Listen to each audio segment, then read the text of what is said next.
What's up guys, James from Van Height Construction, making you a short video on some snowplow, where I went wrong. I'm just trying to pass on some knowledge to you guys like I wish somebody did to me. So let's hop right into it. I have a straight blade and I have a salter that's only about 4.5 feet of a bed, of a full-size bed. Previous years I was doing residentials and laneways. The straight blade and the salter was no problem for it. With a residential, you would drive forward, drop the blade, back blade, push it off to the side. And with the laneways, all that snow that accumulated, you would just drive forward, tilt it to one side, throw the snow to the left, reverse, keep it tilted, drive forward, throw the snow to the left, repeat that process and bring all that snow in that parking lot all the way down the left side of it.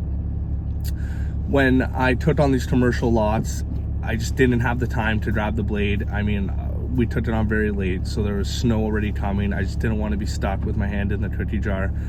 So I said, you know what, I will use the straight blade for this season. And this will be the last season I use the straight blade. When you have a building on this side and you have a building on this side and you're trying to bring the snow to the very end of it into a nice and tight corner, it's just too problematic. It's just too time consuming. Doesn't matter how big of pile you use, doesn't matter how you tilt it, you're always going to get a little white line where you have to circle back and clear that white line. Now with a V blade, you'd be able to scoop that white line, or with a wide out, you could kind of hold in more snow. The small salter is extremely good again for those residentials or those laneways.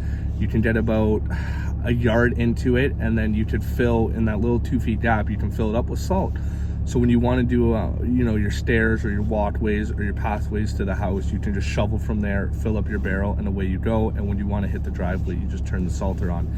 Now when it comes to this commercial lot, only having the yard, I'm just, again, spending a little bit too much time running to fill up and come back, where I wish I had about 2 yards.